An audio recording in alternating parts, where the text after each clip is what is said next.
کہ حافظ حمداللہ اور مولانا جمالدین جو کہ پاٹا کا امیر ہے، یہ دونوں جو ہے پٹھان ہے، اور وہ پٹھانوں کے اوپر بم بلاسٹ دیکھتے ہوئے انہوں نے اس کانفرنس کو، اس کنونشن کو کینسل نہیں کروایا۔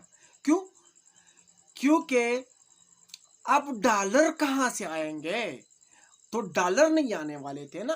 مولانا فضل الرحمان صاحب نے ضرور کوئی پیغام دیا ہوگا کہ بے شک آپ کو پتہ چل گیا ہے تو آپ نہ جائیں، لیکن میرے ڈالر میرے پیٹ سے آپ نے مطلب کسی اور نہیں لے کے جانے، کسی اور کی طرف۔ اور حیرانگی کی بات یہ ہے کہ جس دن بلاسٹ ہوا اسی وقت آپ لوگ یہاں پر تصویر دیکھ سکتے ہیں، اسی وقت مولانا فضل الرحمان صاحب اپنے بیٹے مفتی اسد محمود کے ساتھ جو ہے وہ دبئی چلے گئے۔ وہاں پر ضروری میٹنگ ہے، پتہ نہیں کون سے میٹنگ ان لوگوں کے۔ ابھی پاکستان آج کل جو ہے یہ لوگ دبئی سے چلا رہے ہیں، یا پھر سعودی عرب سے چلا رہے ہیں، یا پھر لندن سے چلا رہے ہیں۔ سو ناظرین، آپ لوگوں کے مائنڈ میں بھی سوال ہوں گے تو آپ لوگ کمنٹ میں ضرور بتانا مجھے، جو آپ کے مائنڈ میں اس باجوڑ بم بلاسٹ کے بارے میں جو سوال آپ کے دماغ میں گھوم رہا ہے وہ آپ نے مجھے کمنٹ میں ضرور بتانا ہے۔ یہاں پر بات ابو ذر کی ہم کر رہے تھے، تو ابو ذر اب کہاں سے آئے گا؟ یہ جو آپ لوگ یہاں پر دیکھ سکتے ہو یہ بندہ، یہ ابو ذر کا باپ ہے۔ اب یہ ایک بار پھر ابو ذر جیسے کسی اور لڑکے پر محنت کرے گا، پتہ نہیں۔ اس کی جب 7 بیٹیاں ہوئی ہے، اب ایک بیٹا ہوا ہے، تو مطلب اور بیٹا وہ تو اللہ کا کام ہے، بیٹا دیوے یا بیٹی دیوے، لیکن فی الحال تو اس کا کوئی اور بیٹا نہیں ہے۔ 7 بیٹیاں ہیں، اور اس میں سب سے بڑی بیٹی جو ہے وہ 13 سال کی ہے، ابو ذر 11 سال کا تھا۔ یہاں پر میں آپ لوگوں کو بتاتا چلوں کہ اب اس کا یہ نقصان کون پورا کرے گا یار؟ بچے جو ہیں ہم لوگ، اگر آپ 1 کروڑ روپے بھی ادا کر دے تو 1 کروڑ میں بھی کون بچا دیتا ہے آپ کو یار؟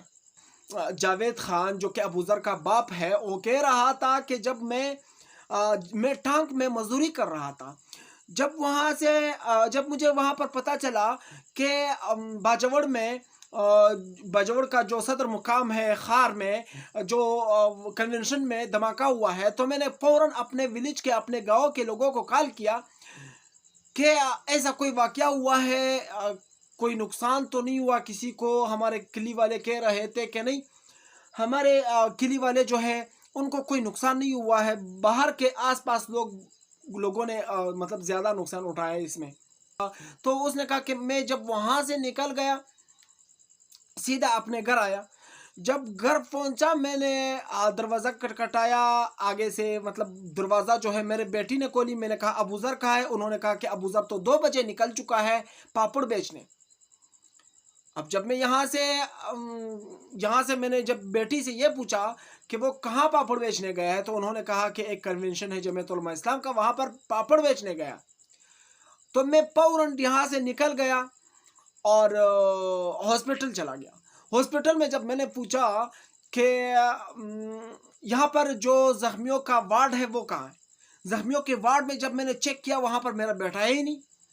انہوں نے مجھے یہ کہا کہ ہاسپٹل والوں نے کہ آپ آ جائیں ہمارے ساتھ، وہاں پر کچھ بچے جو ہیں وہ شہید ہو گئے ہیں، جو کہ مردہ لوگوں کی وارڈ ہے، آپ وہاں آ جائیں، ہم ادھر آپ کو چیک کراتے ہیں۔ جب میں نے پہلے بچے کو دیکھا تو وہاں پر وہ بچہ میں نے پہچان لیا کہ یہ بچہ میرا نہیں ہے، کیونکہ یہ چھوٹا تھا، میرا بچہ تھوڑا چھوٹا بڑا تھا اس سے۔ جب دوسرا بچہ میں نے دیکھا اس کے بال بڑے تھے تو میں نے کہا یہ بھی نہیں ہے۔ جب تیسرا بچہ میں نے دیکھا اس کا سر ہی نہیں ہے، سر ہی تن سے جدا ہے، تو میں نے سوچا اب میں اس کو کیسے پہچانوں گا یار۔ پھر میں نے کیا کیا، انہوں نے مجھے تھوڑا مطلب اس کے کپڑوں کا ٹکڑا دیا کہ آپ اس سے پہچان کروائیے، گھر جائیے۔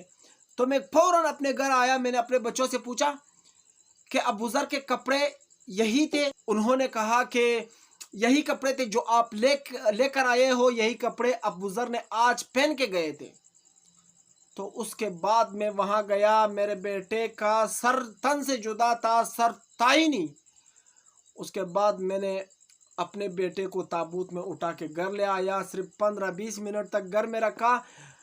اور وہ بھی اسی لیے تھا کہ میری بیٹیاں اور میری بیوی جو ہے اس تابوت پر ہاتھ پھیرائے اور یہ تو ان کو تسلی مل جائے کہ مطلب ہمارے بیٹے کی یا بھائی کی جو ہے لاش ہمیں مل گئی۔ اس کے بعد انہوں نے یہ بھی کہا کہ ہمارے پاس فاتحہ خوانی کے لیے نہ کوئی پولیس والا، نہ کوئی لیویز والا، نہ کوئی بھی مطلب کسی بھی ادارے والا بندہ ہمارے پاس نہیں آیا ہے، اور نہ کوئی جمعیت علماء اسلام کا ہمارے پاس کوئی آیا ہے۔ اس وقت ہم لوگوں نے جو بھی خرچہ کیا ہے فاتحہ خوانی کا وہ سب ہم نے اپنے جیب سے کیا ہے، ہمارا کسی نے بھی مدد نہیں کیا۔ جانی لوگ، ہم کون سی دنیا میں رہ رہے ہیں مجھے سمجھ نہیں آ رہا ہے۔